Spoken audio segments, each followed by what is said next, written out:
This is a special presentation from the Brighton Central School District. Good morning, everyone. Welcome back to school. Can you please join me in welcoming Frances Lovett? She's a senior active.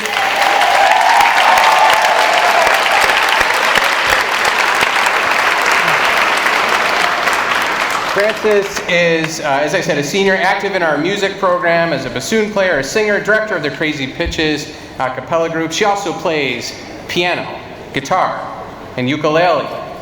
As a guy who can't play the radio, this is super impressive to me. And as an accomplished songwriter, she has presented about the songwriting process to her peers through the Mixed Choir Artistry Salon. And she regularly plays gigs of both covers and her original compositions, both in Brighton and in the larger community. Frances just came back from recording a new studio album. I feel like this is when we should get our request into Ticketmaster for arena tour tickets for Frances right now. She'll be performing a song from that album now, her own original song. Please enjoy Two Kinds by Frances Lovett. Hi. I'm Frances. Some of you may know me as Frankie over the years.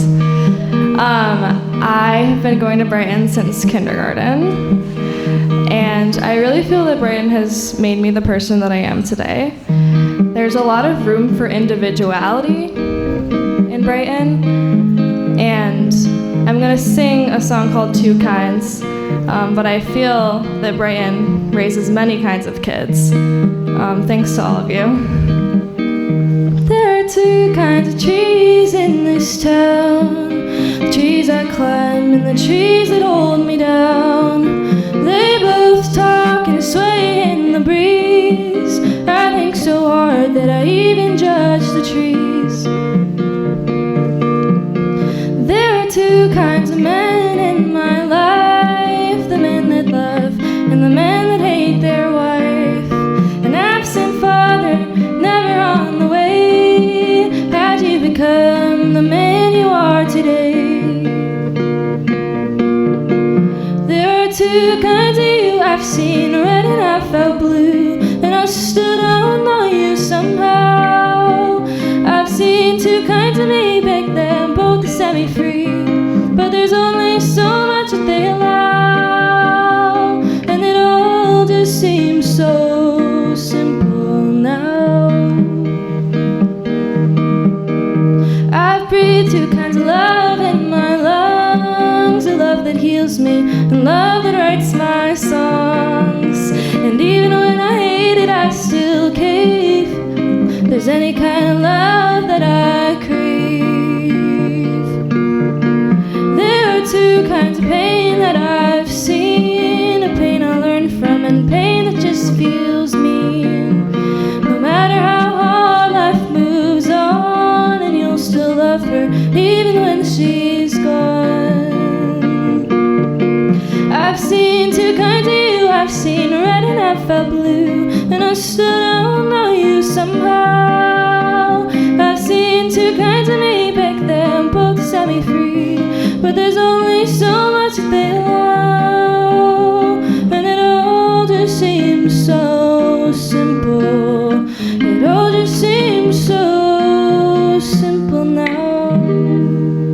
Thank you.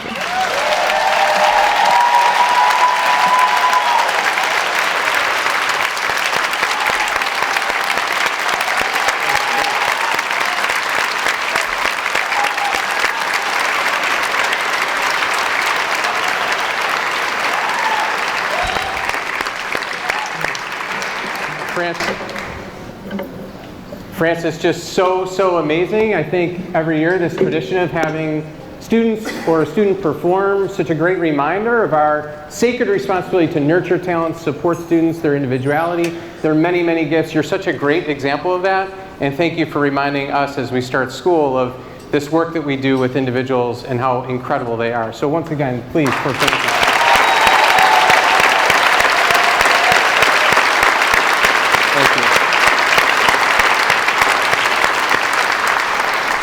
Also like to thank Frankie's parents, Callie and Mitchell, here this morning. Also, thank you for supporting her and all of our work and lending your morning to us in this incredible town. So thank you.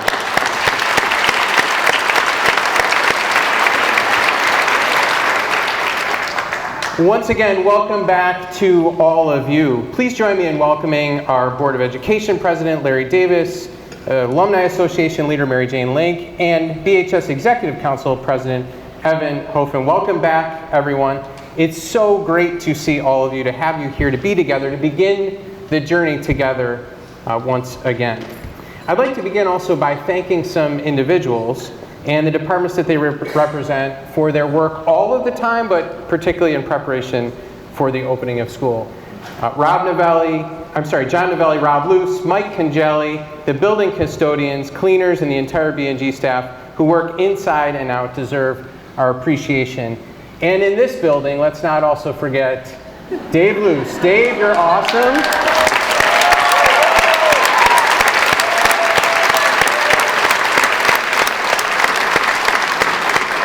Thank you to all of them for all they do again all year long, but certainly now as well. Our leadership team works incredibly hard to prepare for the opening throughout the summer, to support your work throughout the year. I'm incredibly grateful to have them as colleagues and to be on their team.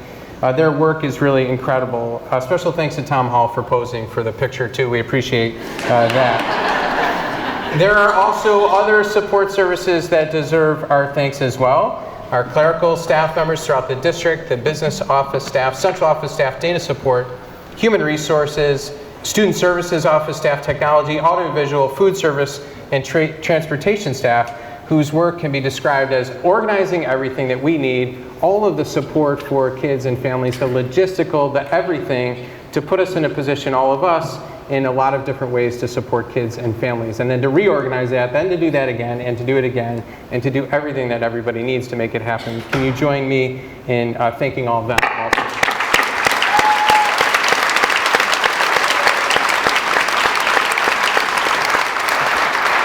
I'd like to also take a moment to specifically thank Lisa Hartman, Jack Whitmer, Tracy Glazer, Nicole Vandermeet, Eric Gruner, Dan Goldman, and of course Kim Lanzafame for all of their help all the time, but especially in preparation for today. Hopefully we can thank all of these people in person for their work as well.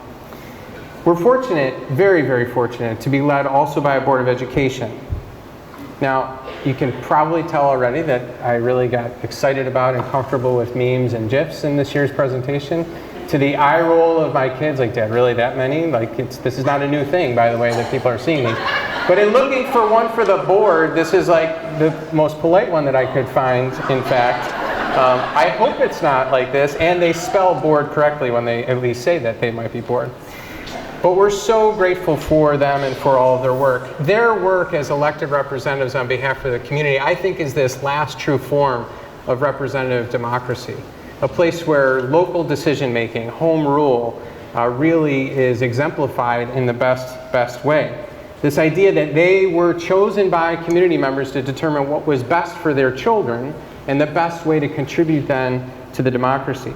They do this work, and it is work, a lot of work for them as volunteers. And they're not supported, in our case, by local political parties who derive no benefit from the work, other than knowing that they are fulfilling a civic duty to make sure that the best things possible are happening for children and that you have what you need to make that happen. In our shop, they do it with excellence. They are kind, supportive, humble, thoughtful, entirely focused on what is best for students and how to support you. They're not distracted, like you read in national media stories, by pettiness, by self-aggrandizing, posturing, or otherwise looking to use this service for any other benefit. They are entirely about what is best for you. Can you please join me in thanking them for their work as well?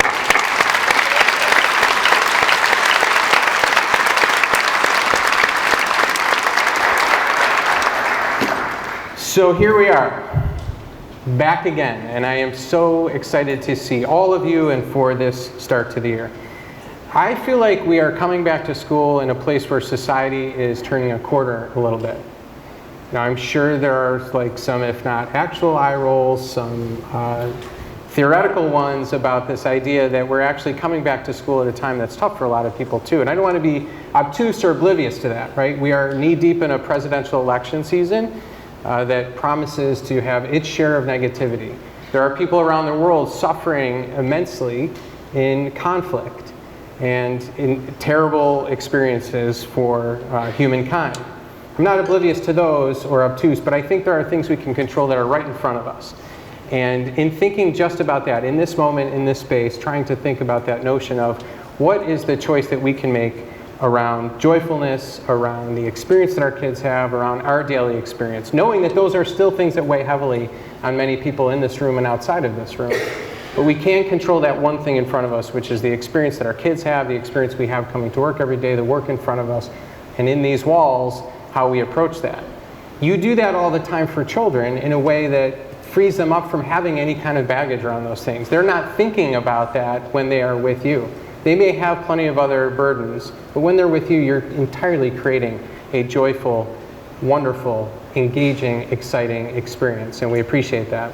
Let's hear more from some kids about what you've done to create that experience for them. Council Rock is really fun. Good morning, Council Rock. The best thing about Council Rock is We're all friends here, and we all love each other. best thing about Council Rock is probably that you get to have fun and learn. There's a lot of things to do, and then you'll learn a lot of stuff, and all the teachers are really nice. They're very welcoming and you don't get judged. Council Rock has some of the kindest teachers in the district. They don't have rulers to slap you in the back. The best thing about Council Rock is teachers always show support. I like Council Rock because your friends and teachers always have your back. Council Rock is a really caring school. Very fun to be in a school where it's part of a very unique school district. I think all second graders eventually are going to miss all the teachers, and there's just never been a big enough way to say thank you. Thank you, Council Rock. French Show is a pretty fun school. All the teachers are super nice. Well, they're all very kind and very nice, and they all do amazing things, and they're really good at teaching. All the teachers are really nice. They care about you. They're very understanding. They're all super supportive and nice, but they're all different in their own ways. They make sure everyone's included in everything. I mean, I think that they've done everything that they used to very well, and I think that they're doing a very good job as teachers. All of them are very kind, fun, and help you if you need to go somewhere. I feel like they try hard to make sure that you feel comfortable in your class. If it's like your first day here, they're all super helpful. They'll help you find where you are and just be super helpful about it. So when you're new and you have a teacher, it's like trying to make a new friend. They all have their different personalities. Like some of them are like really energetic, some are just calm and chill. They'll help you with any problem that you're stuck on. They're very supportive. So if you're ever stuck, just go up to them and ask them for help and don't be scared. Well, they just make everything fun. I don't know. I think we hit a jackpot on the teachers. All I have to say is thank you for being a teacher. Thank you for being amazing. We loved our 3 years at Res. We miss you, and we hope you have a good year with all your new students. They're gonna be so excited to come in and see you and have a lot of fun. Your next group of students is gonna be amazing, and you're gonna miss us so much, but I believe in you. We definitely do miss you, and you guys got this. You are rock stars. I hope you love your class this year. Let's just get back in the school year and do one more. Get in that class and keep on making kids happy. Yeah. 12 Corners Middle School is caring and sharing. 12 Corners Middle School is a kind and caring place. 12 Corners Middle School is fun and exciting. It's a very respectful place. 12 Corners Middle School is a good place to make friends. It's a big school. It's really welcoming and nice. I love the teachers here. They're just so nice and they care about everything and they love helping you. They taught me never to say I can't, never hold yourself back from what you know you're able to do. They made my experience in middle school the best it could be. They're nice, they're caring, respectful, and if you ask for help, they're going to help you. A lot of the teachers, they are like really flexible and they make time for you. They care about us, not just academically, but with our lives, and they help us to be the best we can be. They've made learning fun. They all care a lot about how you're doing. It's really great because some teachers you can really feel comfortable to build a relationship with them. Sometimes they can just like be your best friends. All the teachers are like pretty nice. They're like lenient with work, or like if they give you a lot of work, that really shows that they want you to like succeed more. Most of them are pretty good at balancing like academic stuff and like have fun. Most of them. They've made us the students we are, so we're ready for high school. They're smart people. And if you ever need help with anything, they're always there to be there for you. All my teachers inspire me to be a better person. Yeah, guys, be a good person. Go Bills. Go Bills. You guys are great teachers. We need to learn, and you guys are the people that teach us, and we appreciate you, and we wouldn't be who we are without you. Thanks for making it a great 3 years of middle school. Thanks for being so nice and helping me out with anything that I needed. Thanks for providing a very successful middle school career. Hey teachers. Love you all. We heart you. That was great. Thank you very much,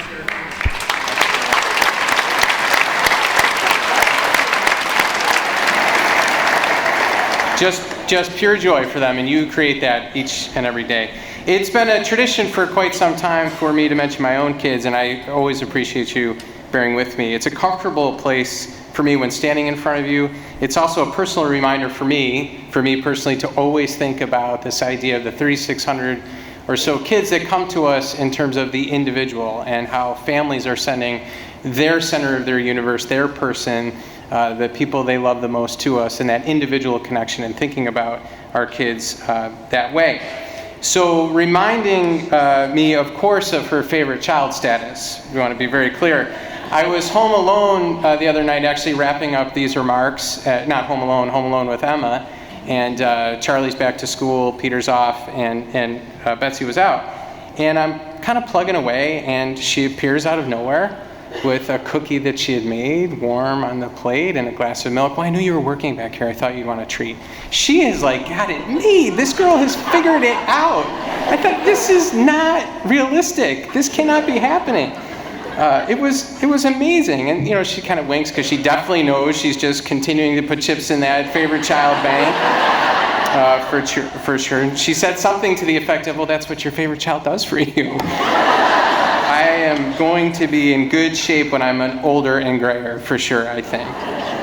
Now, Charlie, who may have, that's right, he may have eaten the cookie before it got my way if he was home, has started his sophomore year at Xavier.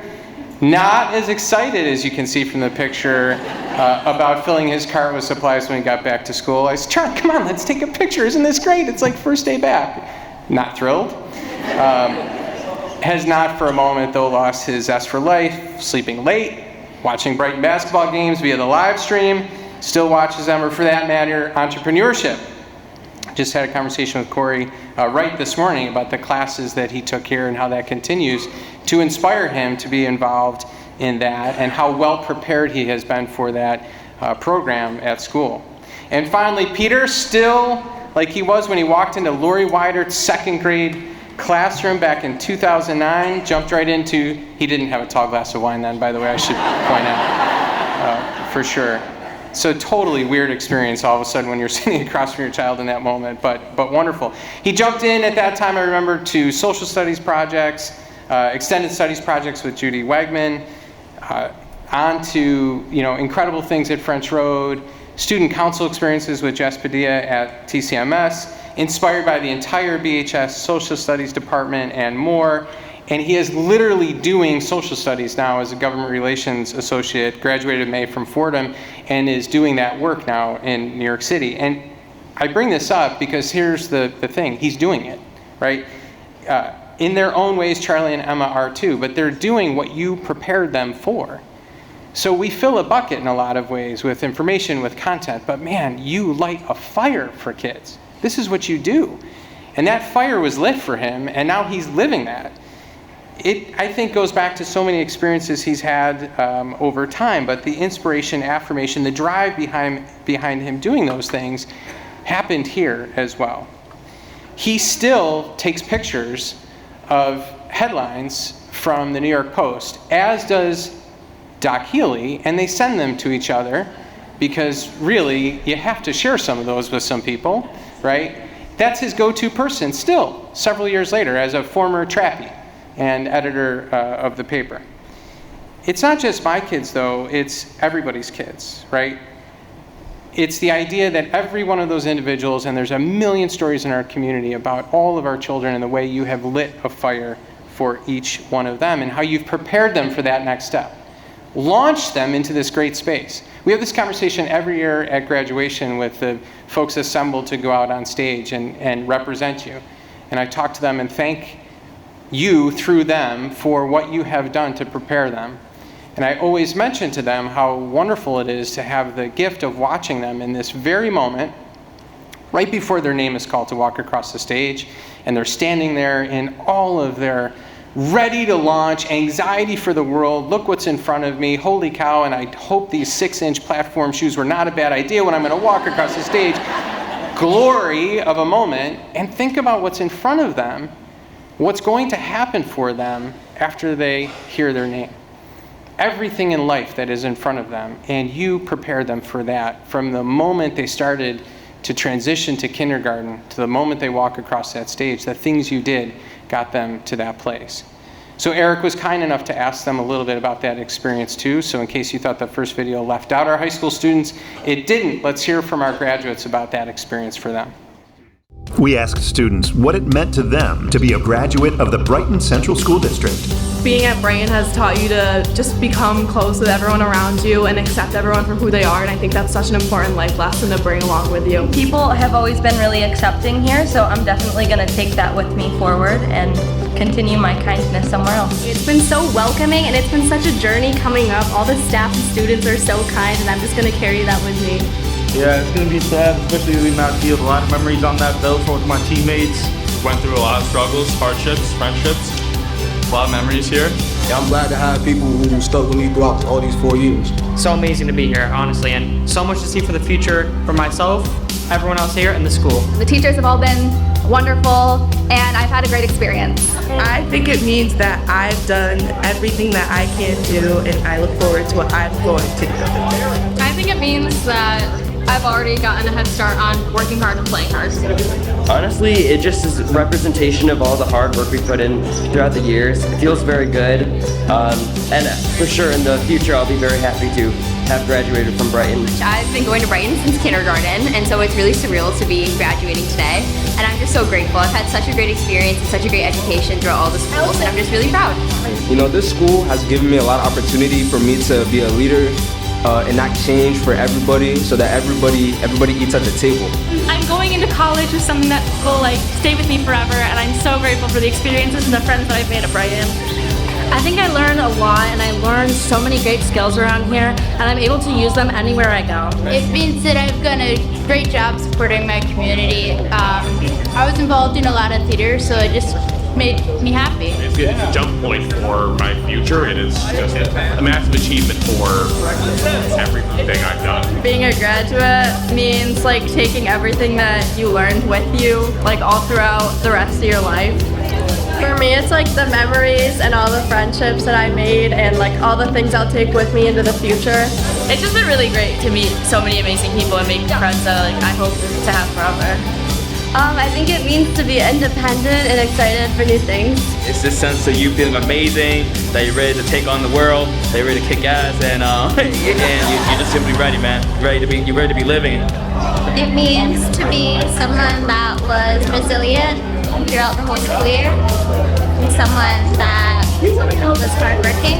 I feel like it's reflective of all the accomplishments I've had up until this year. Like I think back, like when I was just in kindergarten, now I'm like, I feel like I've accomplished so much, and I'm really excited to see where I go in college, but I feel like Brighton has set me up for a really good future. I had a great time at Brighton. I'm gonna miss it, but I'm ready to go. To me, it means everything. I love this school. It's an honor. It's an amazing school district, and it's prepared us so much for our future. It makes me reflect on youth and how much like my peers have come, and I appreciate like all the randomness that public school gives you, and like seeing new faces every day. I'll really miss it. Brighton's been a great thing to me my whole life. I've met a lot of people here.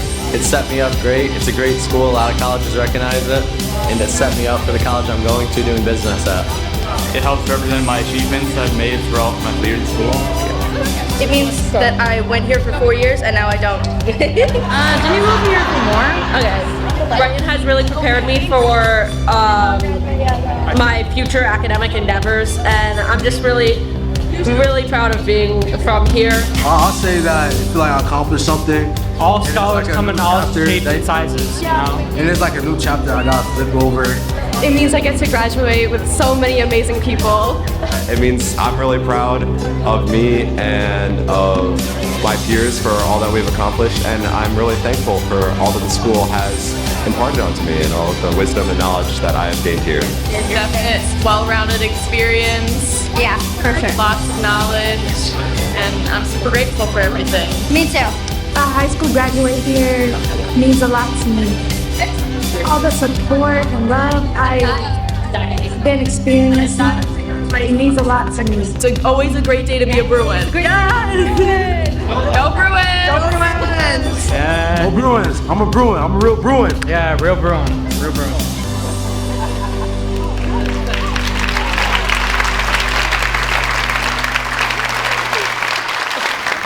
I think there's a recipe to creating that joy that you have mastered for sure in this district, and for us to highlight and remember each year. So as I walk through this, please keep in mind I'm simply a trapped beneath this blue suit, a long-suffering second grade teacher with a desire every year to somehow have a corny message and a way of saying it. So what do you see on the screen? Anybody? Best car ever, somebody just said. Okay, but Sarah, what is it? It's a Jeep, right? Okay, so a Jeep. For sure, a Jeep. Does anybody buy a Jeep for those that have one or have had one for the gas mileage? No. How about the comfortable ride? No, not a chance. The low payment? No, they're priced out of this world at this point. It's not for any of those things. It's for one thing and one thing only. Joy, right? It's fun. It's not practical in any way, shape, or form. Money pit each and every day. I'm over it, but it is for sure about fun and about joy. The primary human motivator, I think, in all endeavors. It has its own wave, for goodness sakes, right? Now, I am used to finger gestures while I'm driving. And in a lot of other spaces, for that matter. But the joy created on a Jeep, its own wave, and all sorts of variations, by the way. If you ever choose to take a look at this online, there's great videos about the Jeep wave, what it means, which car, who does it, which model, for that matter. But really incredible, right? It's about joy. You don't own it for any other reason. And how about this guy? So listen, if you had Snoop Dogg on your bingo card for what I'd mentioned today, you are winner, winner, chicken dinner. Probably the whole pot. But as one media source said and asked, how did Snoop Dogg go from being America's gangster rapper to America's grandpa? Pure joy. I don't think you would have expected that this is a person who I really enjoy a lot. But I enjoy him for joy. Think about his Olympic performance. It was all about enjoying every sport, the athletes, their families. It was all about joy. And that's what you do. You give kids joy in everything that you do, each and every day, in growing, in realizing who they are, what their talents are, where they may be heading in life. You do it in so many ways, right? So many different ways. You continue to find ways to engage with kids, have exciting experiences, honor the differences and the greatness within each and every one of them. And the opportunities that you provide create this true happiness each day. So, again, this is the second grade teacher bad metaphors, but bear with me. Jeep standing for joy, right? First and foremost. Kristen Cooper, thanks for this. Happiness, true good feeling, satisfaction. Now, before somebody points it out, particularly Kristen, this was on the last day of school. So I do realize there was a certain amount of joy. But Kristen, if you work with Kristen, you're around Kristen, this is all of the time, every day, throughout the whole school year. How about enthusiasm? Jess Padilla, thank you for this. Excitement, drawing people in, right? Giving kids this infectious energy. Nobody loves the wah-wah. They enjoy this enthusiasm and excitement. Engagement. Zach Cope, these kids are glued to you. Anything right now that you would say or do in that moment, they are tuned in and enjoying every bit of it 1,000%. Thank you for creating that real connection with each individual, every person in front of you. And positivity, thanks Tom Hall for bringing it each and every day in so many ways. It is such a more enjoyable way to greet the day, a task, a moment, even when it is really difficult. Doesn't mean we always love everything. Of course we don't. There's plenty of challenges. There's a lot of frustrating moments. We deal with heart and souls and families, and that can be crushing at moments. But boy, when we greet things with a positive outlook, it seems to weigh less and feel a lot better. So that's right. I'm focused on joy, enthusiasm, engagement, and positivity, and thinking about that a lot in my own practice. I do think that's a choice, and I think it's exclusive of confronting and working through our own burdens and emotions around all those other heavy things. Those can still exist. Not saying they go away, but for the kids in front of us, for the experience each and every day, I think it is great to move through the day thinking about this. We're at our best and most impactful when we're doing that and thinking about engaging every child in a joyous way and being enthusiastic and being positive in the work. So, Jeep, a little bit of an embarrassing acronym, but not terrible ideology. And my kids would say, really? You're really going to do that? Yes, I'm really going to do that. So there's this other ideology out there that I do think we need to talk about and confront in this moment as well. And that's political ideology and what's happening today. And it's tough, right? It's all around us and can be all-consuming. Exhausting, exhilarating for some, exciting, depressing, interesting, mundane for others. It's a lot of things to a lot of people. What it isn't, though, right now, I think, is helpful in school. Not helpful in some important ways. So in our house, we are interested in politics. We talk about politics a lot. Peter's living that. I should have known when he was 3 and Charlie was being born. The night that Betsy's water broke, we had to rush to the hospital. A friend came over to stay with Peter, and he was kind of middle of the night, a little bit inconsolable, like what's happening, where are my parents going? I had woken up, and the only way he would settle down as this friend of ours was flipping through the channels was a repeat on MSNBC of Meet the Press. And Tim Russer, this guy said, this is remarkable. It wasn't like Teletubbies or something, it was Meet the Press. Tim Russer was soothing to him, which is likely an illness, but it seems to be a career as well. But I do think that it can be awfully destructive when it's about candidates, and problematic, destructive in our relationships, and our efforts to encourage civil discourse and teach future leaders how to engage thoughtfully and meaningfully. And that's unfortunate, right?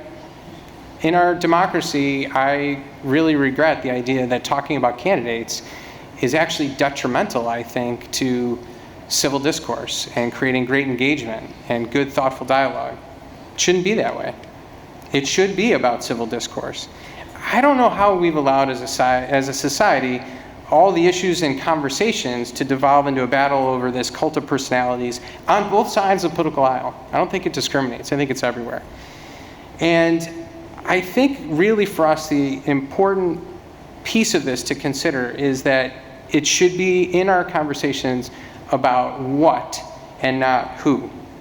Right now, it's a zero-sum game, right? In the conversation, it's you're either with us, you're against us, you're a patriot or subversive, you're good, you're bad.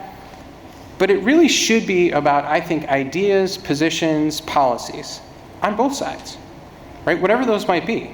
And when we stick to policies and ideas and positions and not parties or people, I think we are better off.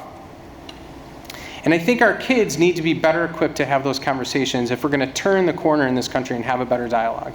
We need to help teach them how to have that conversation, not by never having it, but by having it about policy, about issues, about positions, and not about people or parties. I love the idea of them stating an opinion on an issue and backing it up with information. Novel idea, I know, not for you, but in the discourse outside of here, I think sometimes it is. And I love the idea of their teacher saying, tell me more about that. Help me understand, where did you form that opinion? Where did you get your information? Is that a good source? Is that something else is there something else we should be looking at? Is there another place to look for that information?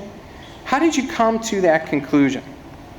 I love the idea of a teacher, when asked when it is necessary to model civil discourse, explains their thoughts on an issue, right? You can talk about an issue. When somebody asks you how you feel, obviously at the right developmental level about particular really divisive issues in our country, I think it's okay to explain how you've come to that conclusion and what's important to you. I think as long as we stay away from talking about parties, about candidates, about people, about that choice, I think it's great to model for kids how we come to those conclusions. And then even at the end of the conversation, when a student says, oh, then you're voting for, I think it's really healthy to say to kids, you know what, I'll vote for who I vote for. These are important issues for me and things that I'm still considering or thinking about, or the way that I'll make that decision. Just to steer clear, though, of the particular choosing of a person because of the scenario that's been set up for us with, again, this winners versus losers, the people issue. It gets away from actually that civil discourse.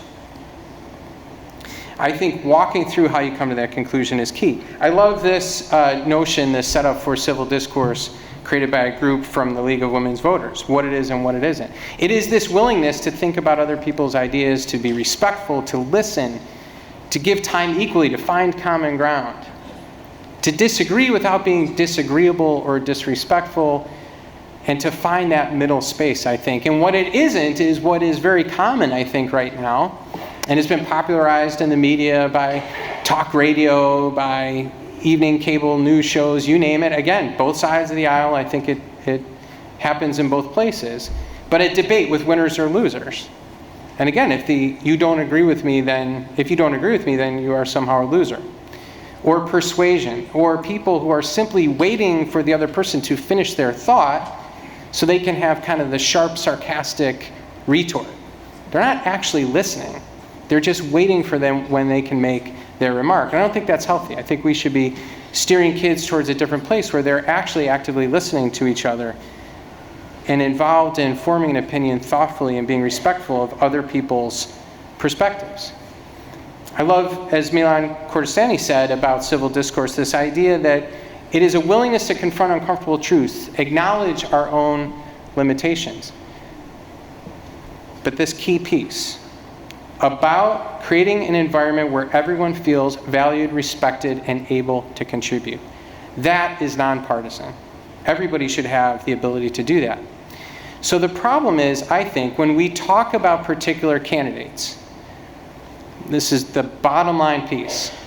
Kids coming into our spaces, and all of us with each other, don't feel free to have a dialogue about the issues, which is most important, when we know the other person's choice. Because their choice of that person has been set up as that scenario, that if you don't agree with me, then you're a loser. It shuts down all the dialogue. And when kids are beholden to us for a grade and experience, they respect us, they admire us, they're not likely to engage in civil discourse or debate. Some will. Some of our kids, certainly, I guarantee you there are people here who will tell you our kids will debate no matter what. But there are a lot of other kids. There are a large silent majority who won't. And we as adults, many people here who won't say, I disagree, because they feel so intimidated and locked in because of this choice issue of people that's been created in our society. This was intentional. Yes? I'm sorry to interrupt. Can I ask a quick question? Sure. Because I know it's a speech, and I'm sorry. I agree with you completely. I think issues are the most important thing. One of the things that has come up for me in the classroom is sometimes students, when they are talking about issues, are talking about, they're Yeah. And so I'm just wondering, like, really, in all earnestness, like, how do you conceive of us responding to that when that comes up, so that we can honor the identities of everyone in the classroom? So it's a great question, Trish. So two comments. One, Allison is putting together a whole lot of materials that we're going to distribute to you for support in this also. So I want to make sure I point that out. But 2 years ago, we had this very similar conversation in this space when I embarrassed Deanna, Lou, and Allison in these like role play scenarios. And I want to go back to that. I'm glad you've asked that question, because that should be crystal clear. Issues relative to humanity are not political issues. They have been made political issues by politicians, right? Who thrive in that space of division and who thrive in the space of inequality and creating that us against them scenario. So whether that's about gender identity, sexuality, race, you name the social issue, I believe we've allowed them to take that. So when a student's perceived political issue is about that, I think we need to be very clear that those aren't issues that we consider political issues, and that your thought of as political position on one of those issues is not a political position. It's a position that is biased, marginalizing towards that other human being, and that's not okay. That's not okay. So, yeah, let's be clear on that. No problem. No problem at all. Thank you. That doesn't change. And I'll tell you, so it's also a good segue to this picture, and blocked out the headline very purposefully. The headline, it's a New York Post. It's like, it is what it is. So, and I think both sides of the aisle would agree, the New York Post is what it is, right? The headline typically on the front page is to attract a lot of attention. It's clever in a super sarcastic, usually sort of twisted way, which is probably why Molly and Peter like exchanging these headlines, right?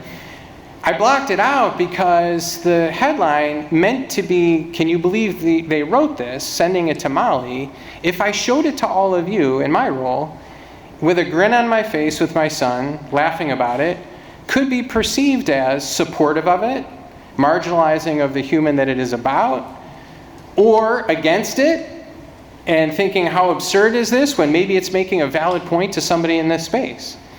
So this is a tricky space. This isn't easy. There is a giant gray area, and I realize that. And I'm sure we're going to have to sort it out at different times as well. I've had to sort it out, personally. My politics are not a secret to most people in this room who I've worked with for a long time. And it's not that I'm trying to make them more of a secret.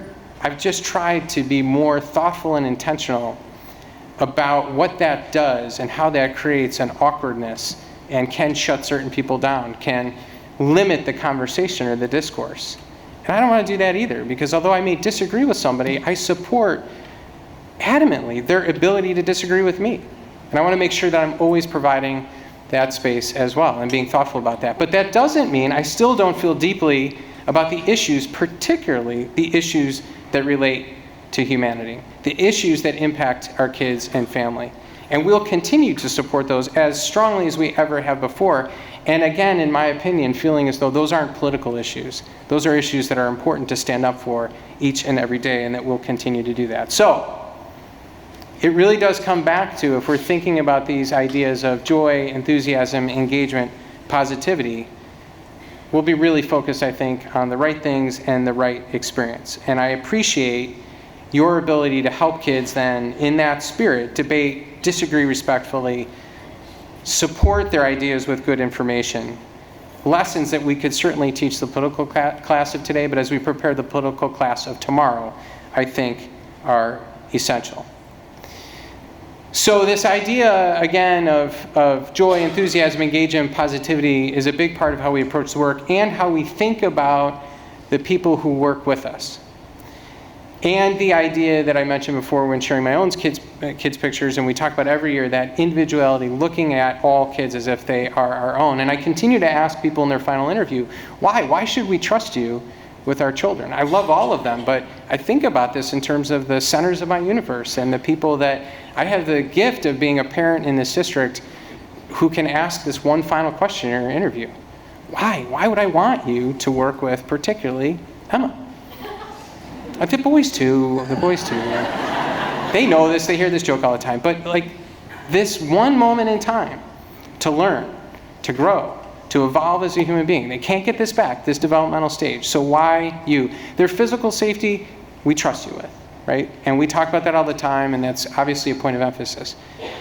But their safety as a learner, as a human being, and their opportunity. Why? Why should we trust you in that space? And I'm very, very excited to tell you that yet again this year, as we've gone through the hiring process, it's a hard mix of letting go of people who contributed so much and left us after last year into retirement and other endeavors. But the people who are joining us are an incredible group of human beings too. Let's hear more about them and the work that they'll do with our kids too, and where they're coming from. Ready for this? The Brighton Central School District team is ready for the start of the 2024-25 season. Brighton has several new additions to their already strong team. Here's a look at those new staff members. For the district team, Martha Batani is a school nurse. Mark Kress is the Director of Health, Physical Education, and Athletics. Lisa Moberly is the Business Office Administrative Assistant. For the Council Rock Primary School team, Alexandra Burl is a Special Education teacher. Emily Hopkins-Ives is a school psychologist. Tamika Moore is a first grade teacher. Jose Ruiz is a cleaner. Amrutu Vikar is a teacher aide. Heather Holpe is a teaching assistant. For the French Road Elementary School team, Rie Delgado Kitara is a food service helper. Emma Fisher is a third grade teacher. Kristen Giroux is a fifth grade teacher. Laura Gradinger is a teaching assistant. Mallory Greger is an art teacher. Meredith Hutchings is a fourth grade teacher. Nagajothi Karupasamy is a food service helper. Fiona Kyer is a third grade teacher. Megan Koopman is a school nurse. Jackie Kozlowski is a fifth grade teacher. Deja Kursdorfer is a security guard. Adriana Machado is a teaching assistant. Jillian McKay is a mental health specialist. Amanda Tovia is an art teacher. Marquita Williams is a cleaner. Dr. Jenna Waderick is a school psychologist. For the 12 Corners Middle School team, Raymond Alfines Vasquez is a cleaner. Derek Belkin is a teaching assistant. McKaylee Courtwright is a music teacher. Alexa Cunningham is a science teacher. Paul DiCamilla is a security guard. Marissa DiVincenzo is a teaching assistant. Thomas Garonsky is a special education teacher. Cecilia Knapp is a teaching assistant. Stephen Ladley is a technology teacher. Michelle Peters is a school counselor. Andrew Spillane is a teaching assistant. Emma Vigiani is an English as a new language teacher. Thomas Venance Ran Russent is a social studies teacher. Zoe Wilmot is a school nurse. Clara Yeager is a science teacher. For the Brighton High School team, Lindsay Aslan is a special education teacher. Terbrell Bowens is an assistant principal. Thomas Boyle is a cleaner. Hayden Dom is a cleaner. Jessica Hafer is a French teacher. Julie Erlbacher is a food service helper. Lauren Odell is an English teacher. Devon Snowden is a security guard. Amy Sherwow is a teaching assistant. And Heidi Borassi is a special education teacher. Welcome to Brighton!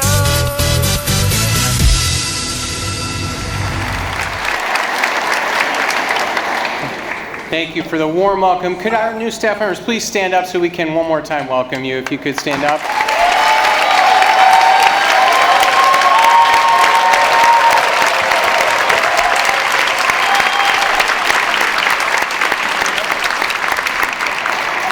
Thanks again to all of you. Thanks for putting that together too, Eric. And thanks to our Board of Education, again, for their support of the work and everything that happens here each and every day, even in a world where our work and the work in schools everywhere is under a tremendous amount of scrutiny and criticism. They are nothing but positive and supportive of your work and protective of your ability to do what it is you do so well. Former Brighton parent and alum, here to greet you today, our board president. Please join me in welcoming Mr. Larry Davis.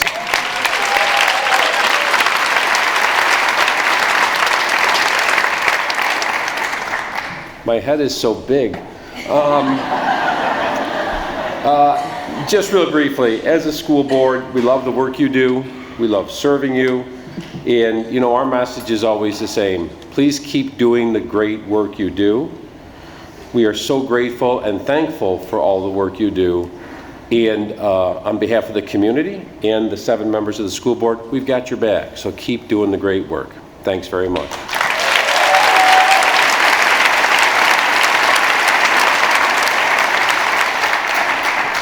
Larry, your head is big on the screen, but never in real life. So thank you for your kind, humble, thoughtful leadership as well. We also work with the most incredible children that a community can possibly offer. They're kind, bright, creative, incredibly talented, as Frankie reminded us as well this morning, and committed to each and every one of you. They are a joy to know and to work with. A great example of that, of our incredible kids, is here to welcome you back today as well. Please join me in welcoming BHS Executive Council President Evan Hoffman.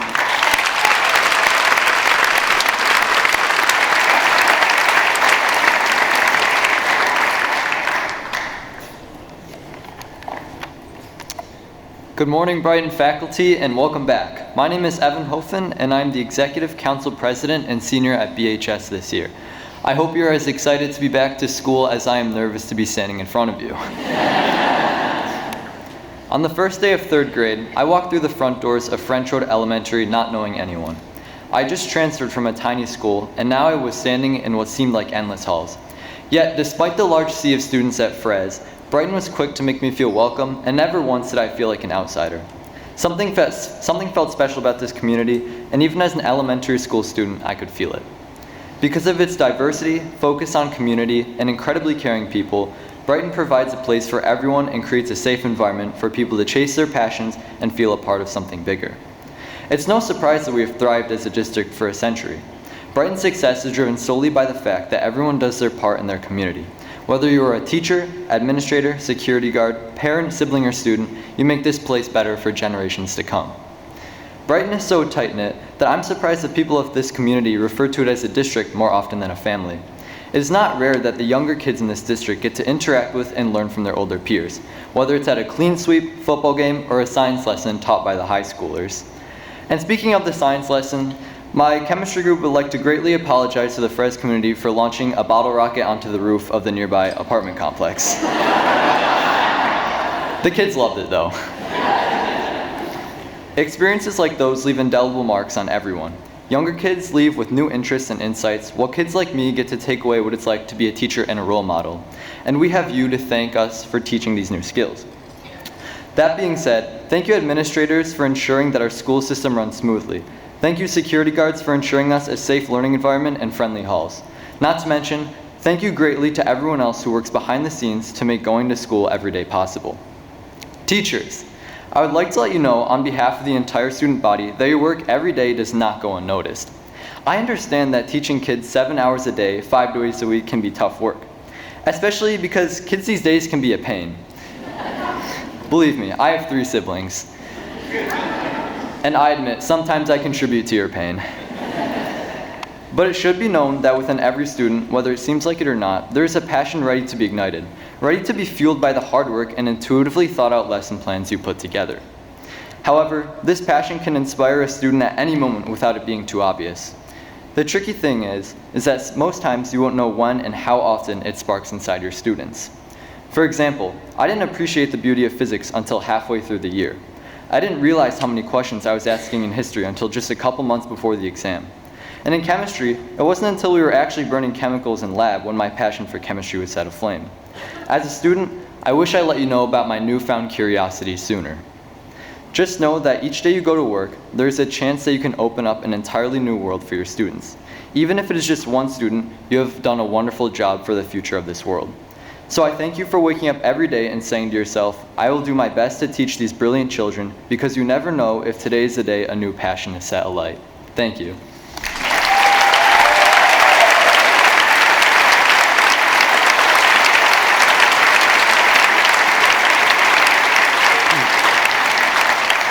Great job, Evan. And I know your friend and your dad are here too. Your team, thank you again. Thank you for being here.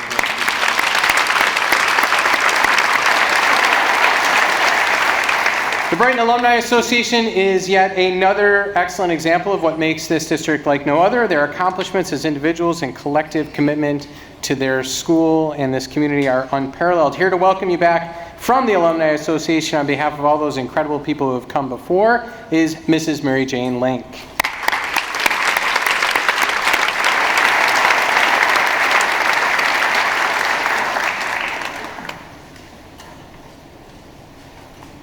Oh, this has been wonderful. I've been weepy all morning.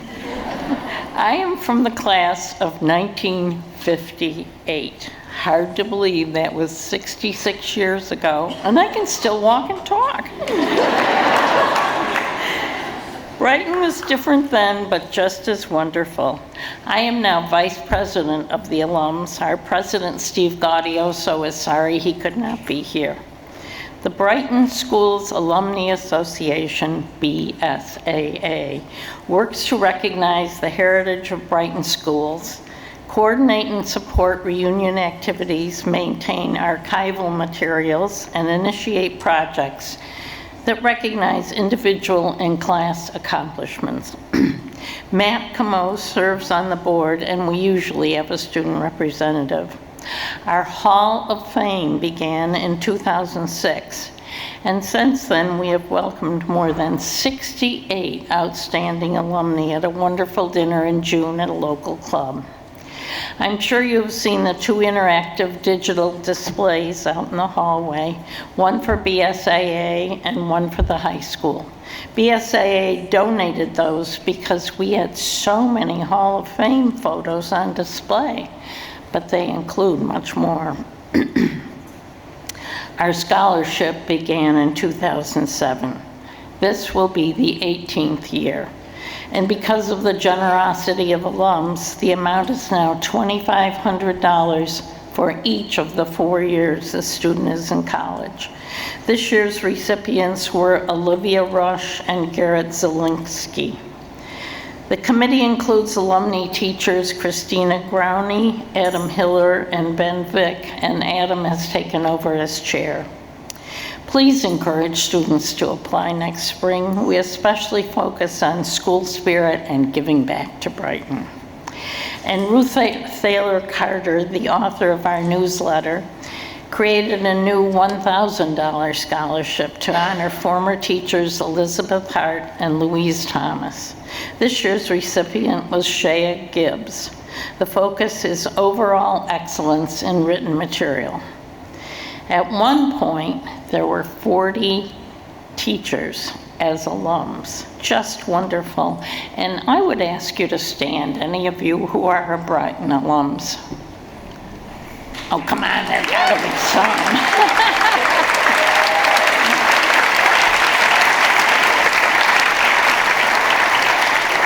Doesn't look like 40, but it's such a tribute to the school that you would want to return. We also have many books authored by Brighton grads available in the library, which is an inspiration for the students. We welcome your involvement in our activities. Have a wonderful school year, as you always do.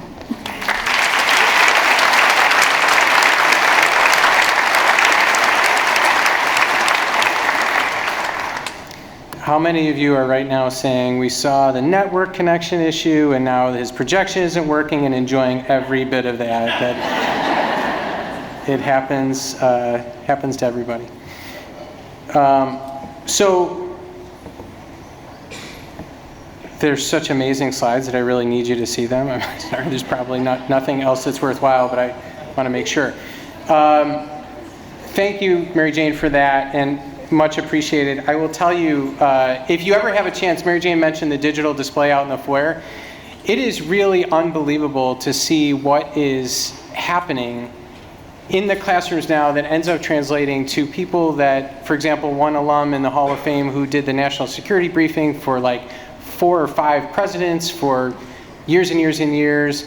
A gentleman who negotiated, oh, Jack, don't worry about it. It's not even worth it. Yeah, you're so kind, but it's all good. Thank you. Jack Whitmer, everybody. It's really not that great. It's just a Jeep thing again. It's just fine. So, this gentleman who wrote Constitution in one of the developing Eastern Bloc nations, from those who have contributed a great deal in the arts, the sciences, to medical innovation, discoveries. It's really unbelievable, so we appreciate that, and all of your work. So a couple of quick closing notes. For one, I hope you're as proud to be a Bruin as I am. So I would encourage you throughout the year, wear blue and white on Fridays. It's really something that we promote with kids too, and great team spirit. And yes, in the fall there will be some Fridays probably with red, blue, and white, go Bills, but certainly I hope you'll be able to do that as well.